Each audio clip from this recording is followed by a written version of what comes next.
There have been times in my life when I felt unworthy of love. Have you ever felt that way? I was thinking about that yesterday. No. Really? No. I haven't felt unworthy of love. But I felt like people were unworthy of my love. That's crazy. Yesterday I was thinking of all of the insecurities that I grew up with subsequent to other people's opinion about me.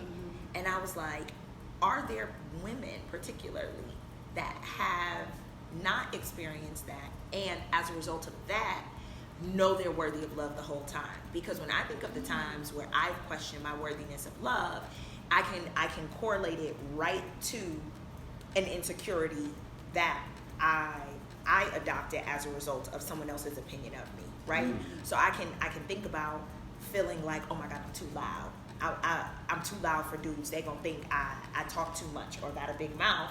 And I know that happened in 3rd grade when I was told I got a big mouth. You know what I mean? Right, and so I'm like, are there any women that legit never had somebody speak ill on them, or are aesthetically standard enough where they've always been beautiful?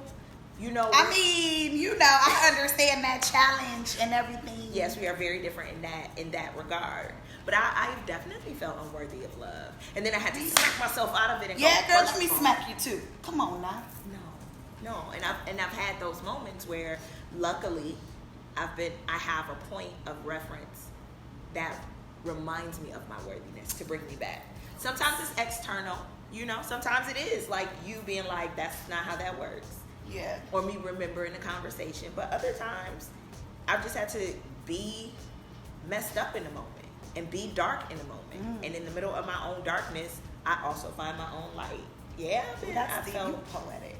I try. I think for me, it's like I felt myself sacrifice in relationships, and it has worn me out. So I've gotten to the point where I've sacrificed so much that I'm sitting there looking around like, well, damn, I did all of this, and I'm not getting the same thing in return. There's no reciprocity at all. And so it was less about feeling like I wasn't worthy and more about like, well, damn, like you're not worthy, and I've given so much. The problem is I kept doing it because naturally I am a giver. Naturally I'm a nurturer. It's my genetic makeup. My mother's the same way. Yeah. And so I get into these relationships. I've been in these relationships, for lack of better words, with broken people wanting to fix it. Yeah.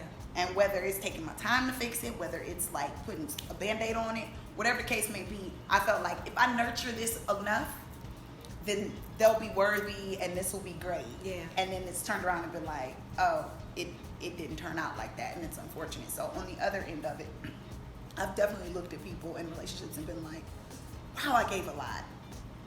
And I didn't get, I walked away from that feeling very empty, with a lot of regrets. But I don't think I've ever, I think that's my parents, and, I think birth order has a lot to do with it, Because I'm the youngest. Yeah, for real, because, I'm firstborn daughter. So for me, it's like, yay, she's here. I always wanted you. My dad was always like, I always wanted a daughter. I'm so glad. And then, so I had that, right? And it's the catch-22 because there's a lot of responsibility that comes with it. But when you're younger, when you're the last, and your siblings are joking, and they're like, anybody wants you, you're... Yeah, I definitely had a series of years that I was just really convinced I was adopted because I was like, nobody wanted me. We were like, where are your pictures from your birth? Well, it was because the dad had lens cap on. Which I didn't find out till I was older. But yeah, that definitely influenced it. Yeah, it definitely